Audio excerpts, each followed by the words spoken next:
Hello and welcome to a special edition of Latitude at Frontline. I'm your host, Nirupama Subramanian. We are coming up to the 38th anniversary of the Indo-Sri Lanka Accord, which was signed between the Rajiv Gandhi government and the J.R. Jayawardena government at Colombo on July 29, 1987. The accord introduced the 13th Amendment in the Sri Lanka Constitution. The 13th Amendment sought to address the Tamil demand for Tamil Eelam within a united Sri Lanka. It created a system of provinces and elected provincial councils and a provincial government. The Colombo government would share limited powers with the provincial governments. India forced the Tamil militant groups, including the LTT, to accept the solution. As part of the accord, the Indian Peacekeeping Force, IPKF, was sent to monitor the surrender of arms by the militant groups. The LTT rejected the solution and the IPKF was caught in a war that it did not expect to fight. On the other hand, the Eelam People's Revolutionary Liberation Front was the only Tamil party to contest the first provincial council elections held in 1988 under the protection of the IPKF. The election was hardly a perfect one amid an overall atmosphere of war-like violence, threats, intimidation and killings. The EPRL won many seats uncontested in the merged, predominantly Tamil Northeast province, comprising 6 districts including Jaffna, Trincomalee and Batticaloa. The EPRLF gave up its weapons and staked everything to make the Northeast provincial government work, but paid heavily for it. I will be speaking to Varadaraja Perumal of the Eelam People's Revolutionary Liberation Front, the first and last Chief Minister of Northeast Sri Lanka, who has recently taken the initiative to campaign for the full implementation of the 13th Amendment and the restoration of the provincial council system. Mr. Perumal, welcome to Latitude. Thank you very much. After so long, our meeting was around, I think around 25 years as we met about 2000 or 2001 in Kalam. In Kalam, that's right.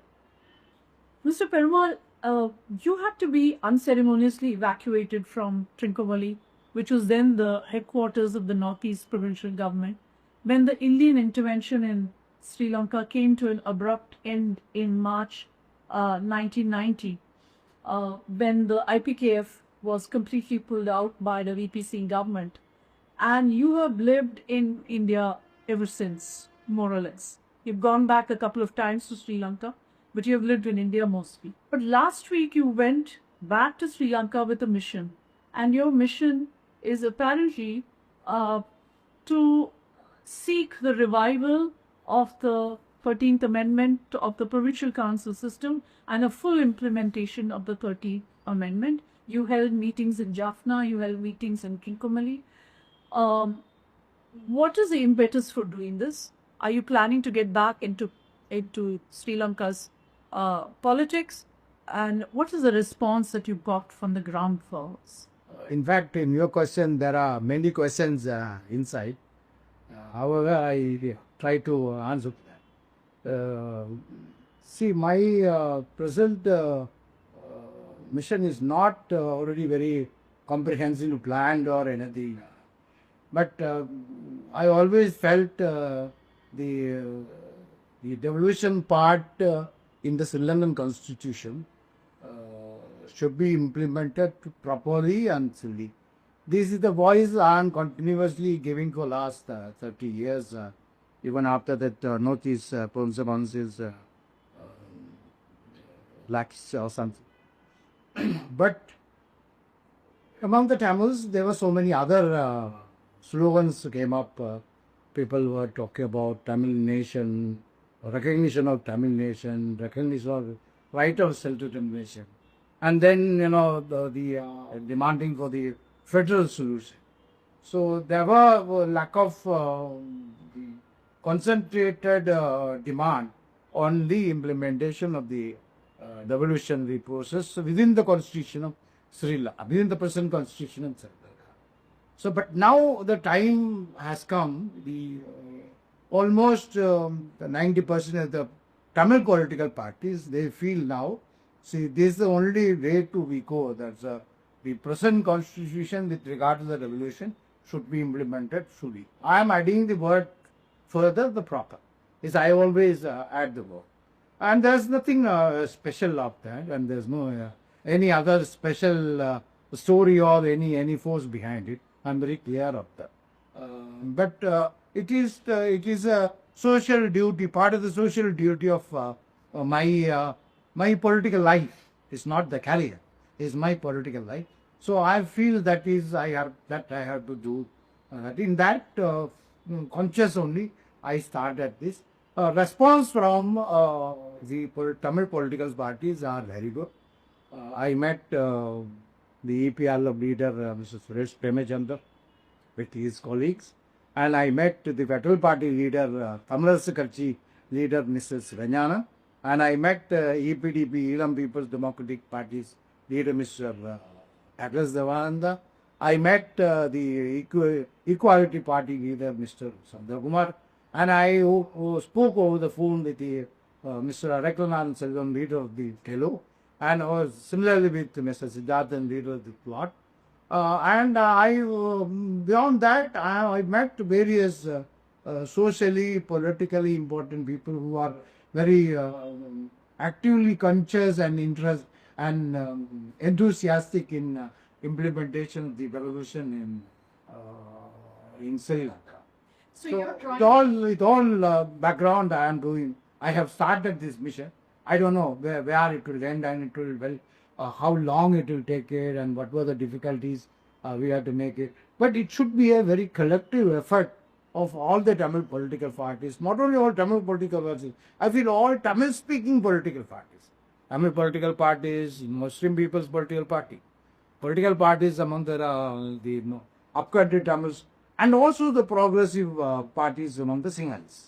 So, your effort this time was to build a consensus among Tamils. Did you also meet anyone in the national parties? You're saying that you have to build a consensus even among the progressive Sri Lankan national parties. So, and Sinhalese parties, Sinhalese dominated parties. So, did you meet anybody from the government, from any of those parties, from the opposition? My stay in Sri Lanka this time for a very short period. It's only at 11 days. So I was able to meet only the people, only the political leaders in Jaffna. But I met various other socially important people in other parts of the northeast, not in the Batticaloa or the Ambara district. But some persons came from there also and met me. I did not have time to go to the southern part of Sri Lanka and to meet the other national members of other national party, leaders or members of other national parties. But definitely, I will do that. Right. So, what is about your effort? What is the timing? I mean, you've chosen this particular time for what? It's not time, but the timing is the circumstances is model, not the time. Now the circumstances prevailing in Sri Lanka, particularly among the Tamils, I told you there are strong feeling among the Tamil parties and the Tamil-speaking parties.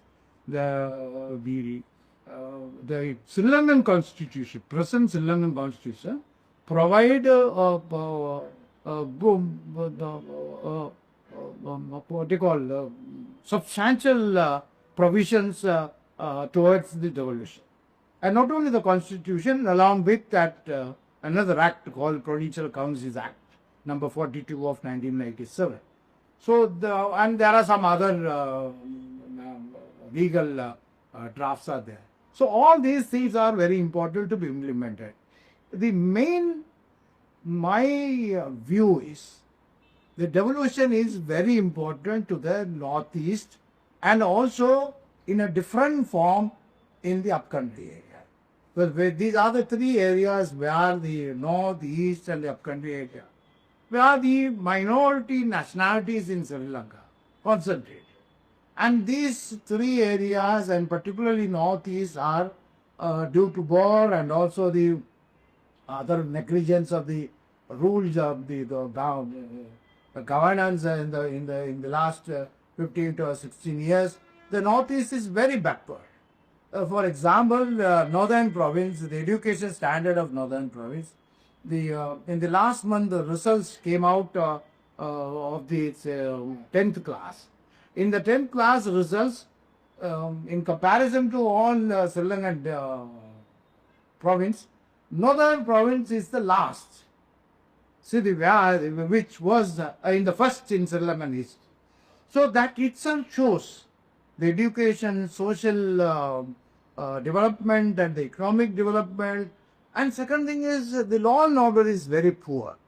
And among the youngsters, the drugs, ganjas and all spread because there is no legal and also the other political social leadership. They are unable to have with the proper institutions, with the proper legal state institution to deal with all these things, whether the education or social matters or any other matters, cultural matters. So in the northeast, the largely prevailing situation is the youngsters wants to go abroad. So it happens in Sri Lanka, southern part also now. So it shows the devolution is very important, that the regional people must be governed by the representatives of the region. Because they will have the direct responsibility, they will have the direct relationship with the people, and the regional people will have direct relationship with them. So that is what I insist the I asked about the timing also because there is a new government in place in Sri Lanka. It is a JVP-led government. The head of the JVP, Mr. Anura Kumara Dissanayake, is the president of Sri Lanka. And in the past, the JVP has been very determinedly against the 13th Amendment, the Indo-Sri Lanka Accord itself. You know this better than anybody else, how they launched a rebellion against the presence of the IPKF, and the JVP itself has been against sharing power with Tamils.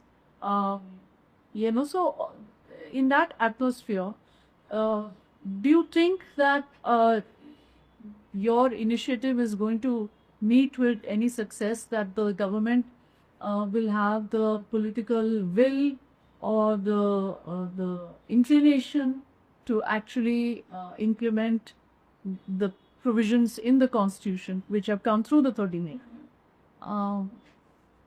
for devolution to...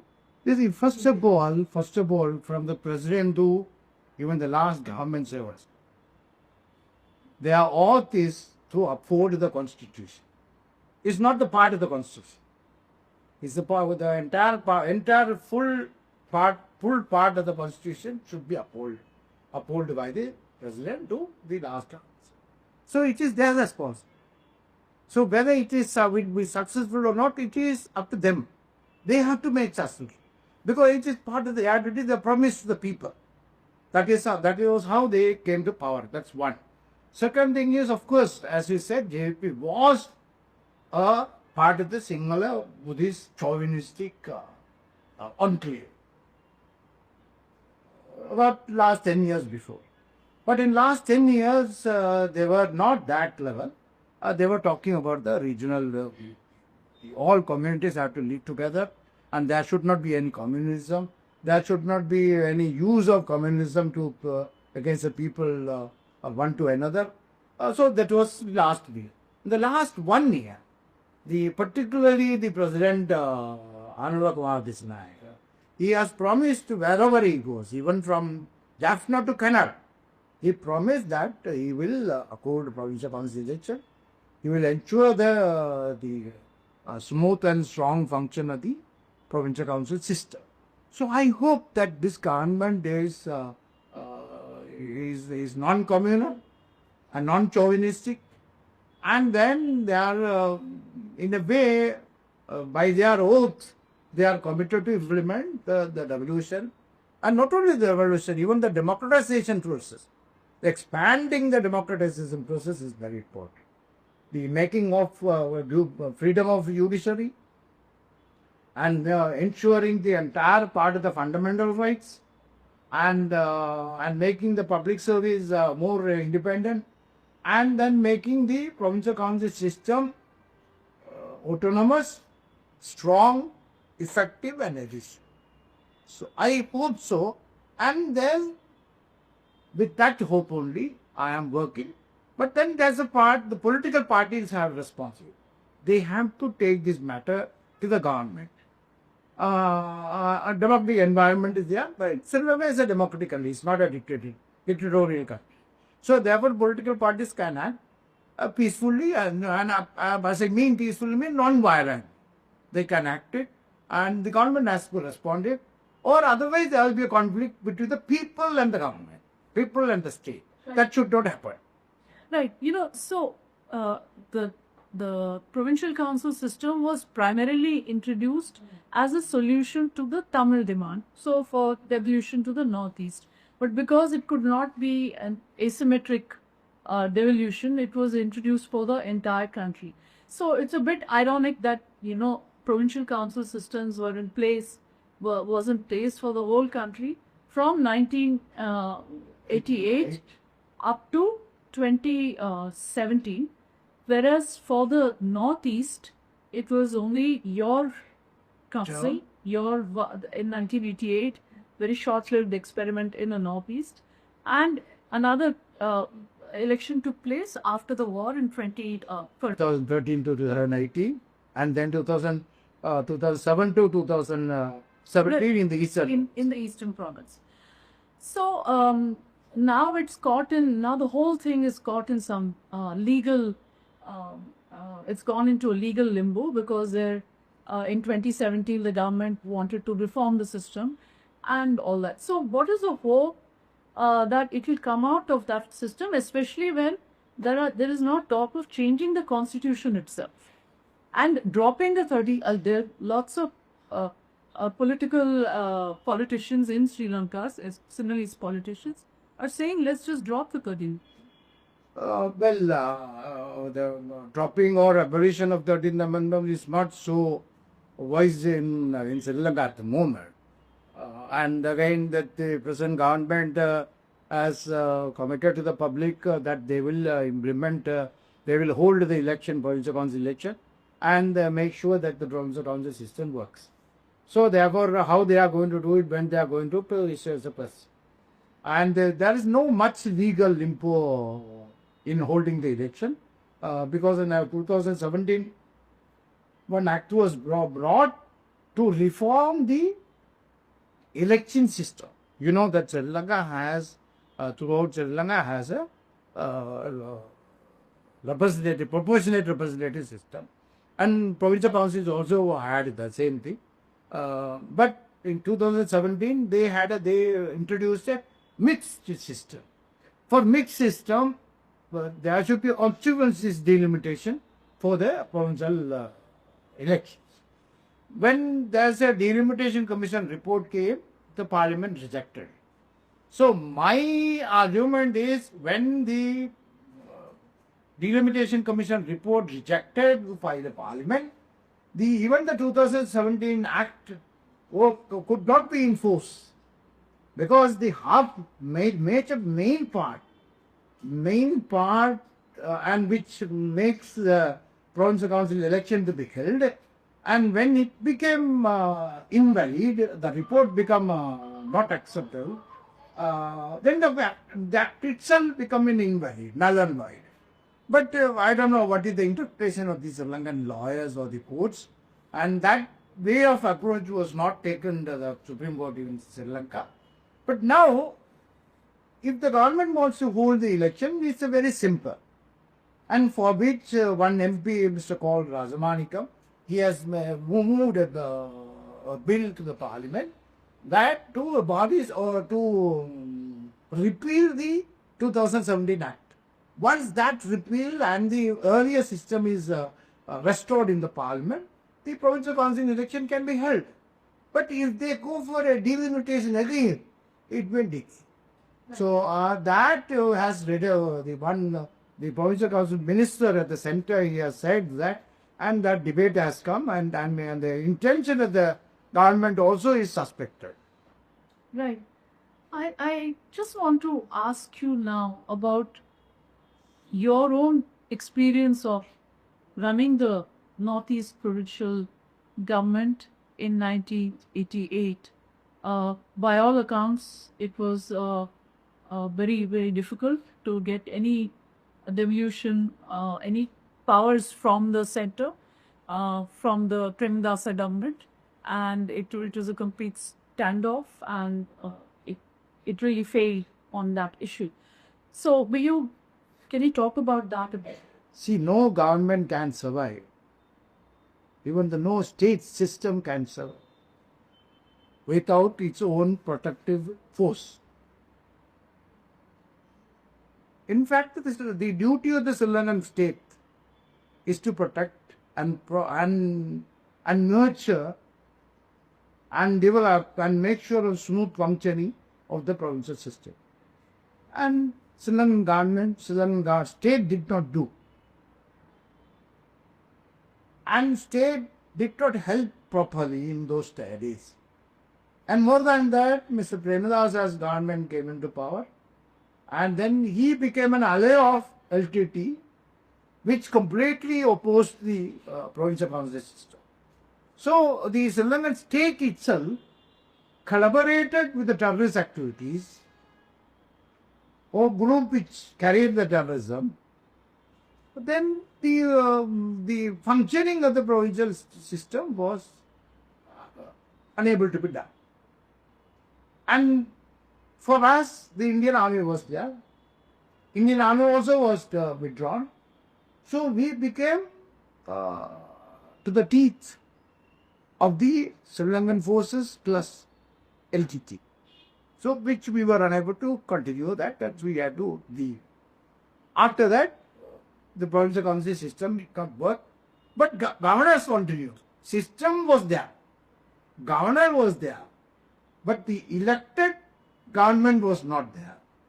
So in 2007 only, in the eastern province, the merged northeast province was demerged through a Supreme Court case, and the election was held in 2012, and it continued to be till 2018 or 17. And in northern province, 2013 only, even though 2009, the war was over, 2013 only election was held, and the retired Supreme Court judge became the chief minister. 5 years it functioned, but then it lapsed in 2018 for its term, and after that election was not held in any part of Sri Lanka. So almost last 7 to 8 years, Sri Lanka has no elected provincial council system, a provincial government. But the provincial system is there. Governor's rules are there. The government of the center is ruling directly. So therefore the system is there, only election to be held. I just wanted to take you back to your time as chief minister. So when the IPKF was being withdrawn, in a final act of defiance, you turned the provincial council into a constituent assembly to draft a constitution for Tamil Eelam, and it was seen as a unilateral declaration of independence at that time. What made you see that declaration, that resolution should be unilateral. Unilateral in the sense not of mine. It was a Northeastern Provincial Council's declaration. That's one.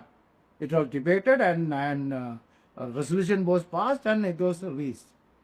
One. Second thing is, both governments, the Indian government as well as the Sri Lanka, they promised us to give up arms and to give up the struggle for Eelam, and we will give you a provincial system with sufficient power, almost equivalent to the state state system in Sri Lanka. Exact word is there. Right. But what happened? Nothing. And the government of India was washing its hand. The Indian army was withdrawing. And Sri Lankan army was collaborating with LTT. And Sri Lankan president was washing his hand. So we were left with nothing. So we thought, okay, then we leave. We have to declare something. And we have to declare where we started, where we were before the provincial council system came into force, and with the promise of the both government, that the both government did not respond to continue that. So therefore, and that resolution was passed. That was not a Elam declaration. With that, after 1 year, we will do that. But then by the time the Northeast Provincial Council was unable to function, we know that.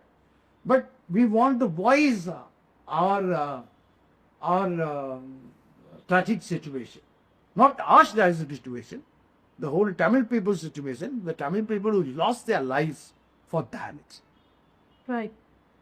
So, because of that whole incident, and of course because of your participation in the provincial council process in that system, you being a controversial figure in both Tamil politics and in Sri Lankan national politics, at a time that large sections of Tamil people had accepted the LTTE's leadership and Prabhakaran's leadership, and he was seen as a sole representative by a large section of Tamil people.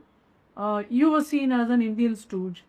On the Sinhalese side, this declaration of virtual declaration of independence, I know you said that it's not that, but it was seen as that. That spoiled your reputation among the in the Sri Lankan polity. So, and you had to be evacuated to India after that, and you lived there after that. So, considering all this, are you the best advertisement or advertiser of the 13th Amendment? Well, see, because of the controversial resolution, I became more popular throughout Sri Lanka, even to the ordinary citizen of Sinhalese. You mean you're well known? Become well known. It is part of the politics. That's one.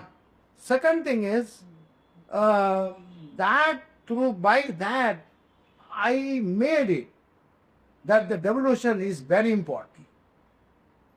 The Tamil people believed LGT because they thought that LGT would make sure of Tamilism, independent Tamilism. It did not happen. Right? So, see, if anyone promised that, this part will become independent, so the people will celebrate that leader. It's not new. Anywhere it will happen. So, it happened to Prabha. But at last, Prabha did not provide anything to the Tamils, even a minimum. So, therefore, see, whatever said and done, we made it. We provided it. Meaning your stand was proved the last 40 years history of Sri Lanka proved that we were right and continue to be right. And we are seeing the same thing. After that acceptance of provincial council system, after acceptance of Indo-Lanka Accord, we never raised any slogan for independence. Even on federalism, we did not demand that. Federalism is a good solution where multi-ethnic society is living. But in Sri Lankan context, in Sri Lankan legal context, in Sri Lankan constitutional context, we can't go that straight into one shot or one jump. It will take time. And the Sri Lankan whole people has to decide whether they need or it's not only Tamil people. The whole people has to decide. Even the Sinhalese have to decide. So that is a different part. What I say is now is not 13th Amendment. It's not 16th Amendment. It's not Chimbili Provincial. So all put together. Yes. All are part of the devolutionary process. All have to be implemented properly. All have to be interpreted properly. Wrongly interpreted, that is why the implementation also is become wrong. Implementation also is become very incomplete. So therefore, the proper interpretation, the each and every sentence, paragraph, and the words are, you can say, whichever with regard to the revolution, whichever in the Sri Lankan constitution, in the Provincial Council Act, they are copied from Indian constitution. Then how the Sri Lankan, the provincial council system in Sri Lanka cannot be an effective, where it is in power, effective in India. It is efficient in India. Here is the chief ministers are powerful. The same legal provisions are provided in Sri Lankan constitution. So therefore, it's a very wrong interpretation. That is creating the wrong implementation. So proper interpretation, full implementation are the must for revolutionary process, which will make, when that become a reality, that will make the confidence of the people to have that, okay, there's a solution. I'm just going to come in a bit to the Indian role. I just want to ask you before that now there's a younger generation in Sri Lanka, in the Tamil, in Jaffna and the northern areas and everywhere, and they voted in the presidential election. They gave a jolt to the Tamil parties by actually, many of them seem to have voted for the JVP. So the JVP won the plurality of seats in North and East Sri Lanka, right? And also there is a demand, there is a feeling that the 13th Amendment itself is not enough. Times have changed. We need a new kind of solution. What is your response to that? See, that is what I say. Tamil people will think that 13th Amendment is not enough. But what government must do it, at least to implement the 13th Amendment. Meaning what is there in the constitution? Yeah, that's right. If you not implement that, I'm going to give more. I'm going to give the federalism. Oh, I'm going to give the 13 plus. So why you are taking the excuse of that people are not satisfied with the 13th Amendment? That means at least you are not giving that. You are not making sure of that. Right. Then saying the same thing. So it is not a correct, it's not a logical, it's not a rational. You spoke about how the Indian government and the Sri Lankan government had underwritten those assurances. At this point, is there a role for the Indian government? Because India's priorities itself have changed. Earlier, the Tamil issue was right on top of those priorities. Now, it seems over the last 10 years, maybe even more, a dozen years, we have seen that the Tamil issue is really has slid right to the bottom of those priorities. And the geopolitical changes in the Indian Ocean region, in the Asia Pacific or the Indo-Pacific region are the issues that are preoccupying the government. Therefore, the rise of China, Chinese influence in Sri Lanka. So at this point, it seems that they do not want to push the Sri Lankan government beyond the point on any internal matter. How do you respond to this? See, the devolution is very important for development. This ethnic conflict in Sri Lanka is a major reason for the economic fall of this or economic crisis of Sri Lanka. It's obviously understood. So therefore, that ethnic crisis has to be resolved. And the multi-ethnic relationship and the reconciliation is very important for peace of Sri Lanka. Peace in Sri Lanka is very important to India. So it's not that India is away. Even the geopolitical interests need the good relationship between India and Sri Lanka. For good relationship of India and Sri Lanka, there should be a communal peace in Sri Lanka. Communal peace in Sri Lanka can be attained only by the devolutionary process. Because devolutionary process ensure the democracy and the fundamental rights, safety of the Sri Lankan development of that region, of the Tamils, Tamil-speaking people in that age. So therefore it is interlinked. In how Indian government is looking, I don't know. But I am saying this is how Indian has to go. But at the same time, every time, repeatedly, even though Tamils in Sri Lanka might have forgotten about the 13th Amendment, India never forgot it. India always repeatedly said, That's right. wait. So the devolution is the substantial devolution and meaningful devolution. These are the words used by the government of India. Yeah. So what is the meaningful devolution? What is the substantial devolution? So this is the one. Even substantial devolution might be more than the devolution, the provisions of in the constitution of Sri Lanka. What I say is not more. See, what is there implement? But properly implement. Properly and fully implement. That is what I say. My words are very clear. Proper and full implementation of the devolution provisions in the Sri Lankan constitution. So, the last during your previous experiment when you were the chief minister, we saw that in Tamil Nadu there was not that much support for that, because there was no support for the IPKF at that time, because it was felt that they were fighting the Tamil people, and as a result, your Northeast Provincial Council also did not get that much support.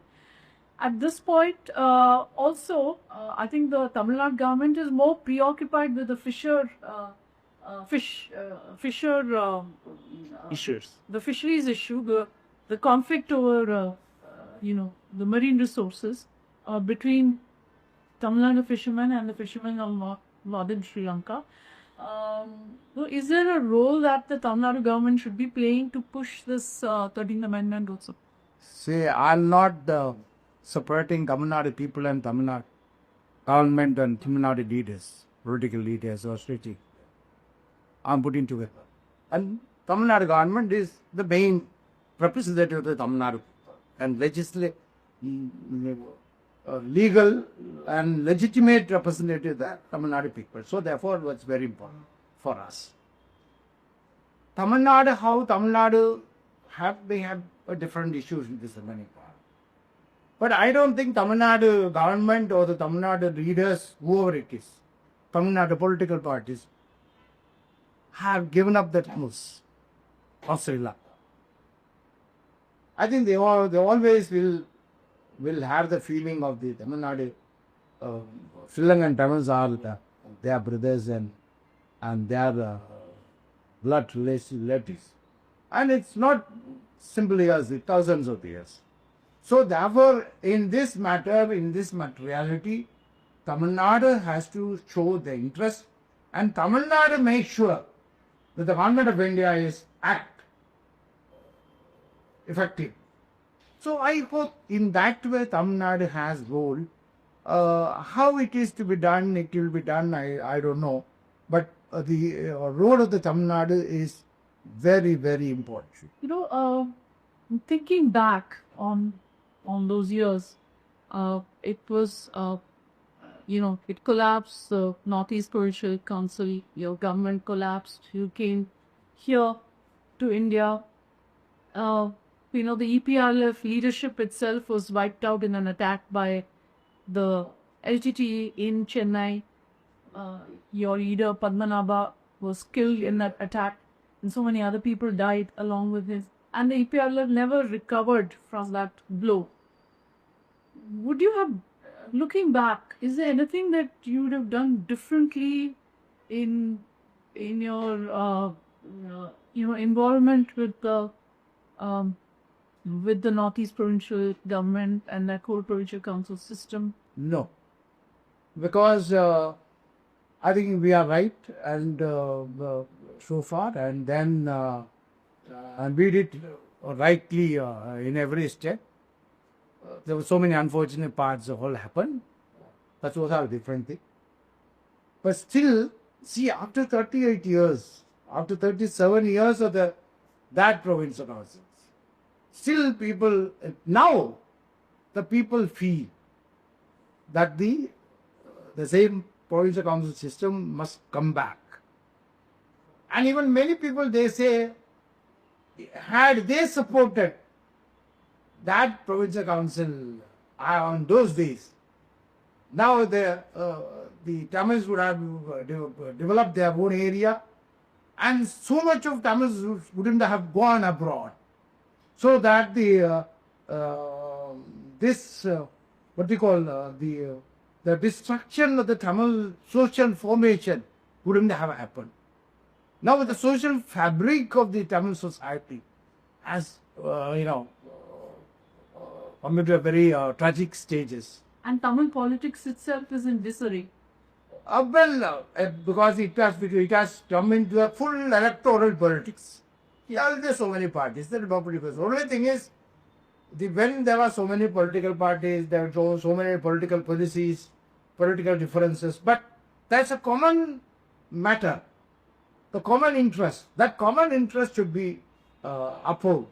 Are you in touch with anybody in the Indian government about all this? Is anybody? No, not yet. I think it ended about last more than 15 years. My relationship with Jaishankar, Foreign Minister of India, my friendship with Mr. Hardeep Puri, both were in Colombo. And I had a very close relationship in those days. And they were very active in the provincial council system, implementation of the provincial council system. Though they are very powerful ministers now, but I have nothing. See, I have nothing to take to them, because I am not a Tamil leader. I am not a very important political leader. I am not a political representative of the Tamils. So therefore, I'm not thinking about the government of India. What I want is the Tamil leaders in Sri Lanka, Tamil speaking leaders in Sri Lanka, the leaders, even the single leaders who are interested of implementation of the devolution, the part of the Sri Lankan constitution. They have to meet India government. And not only the government of India, they have to meet Tamil Nadu government. They have to meet Sri Lankan government. And they have to tell the Sri Lankan people the devolution of in Sri Lanka will not divide Sri Lanka. It will unite Sri Lanka more. It will unite the Sri Lankan people more. So that campaign should be there. That should be done by the leaders in Sri Lanka, not by me. But it could be counterproductive also, because I mean, the minute India gets involved, then the southern Sri Lankan polity becomes apprehensive, closes ranks against the Tamils. This is, I think, now a political thinking, and then some sort of psyche in relation with regard to India. When the Sri Lankan economic crisis, they need India. Why don't they say that India should be involved in Sri Lanka? You got $4 billion. So when South need, it can go to India. When the people of Sri Lanka wants, they should not go to India. So this is a very chronic thing. You see, why we need India? Because India is our only neighbor. It's Indian border, Sri Lankan border between India and the border between Sri Lanka and India is only a 30 kilometer. That's all. So we need India, India needs Sri Lanka. So Indo-Sri Lanka relationship will be in everything. I'm just, we're running out of time, Sperma, so I'm just going to bring this interview to a close. But I want one last question I'll ask. I recall meeting you in 1995, I think, in Ajmer, when you were living under very protection of the Indian. Anyadwas.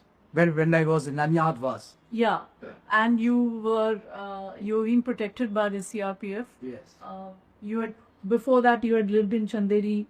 Yes, 2 years in Chanderi. And that was also very heavy protection. 4 months in Lakshadweep. Lakshadweep. For a while you were in Kathmandu also.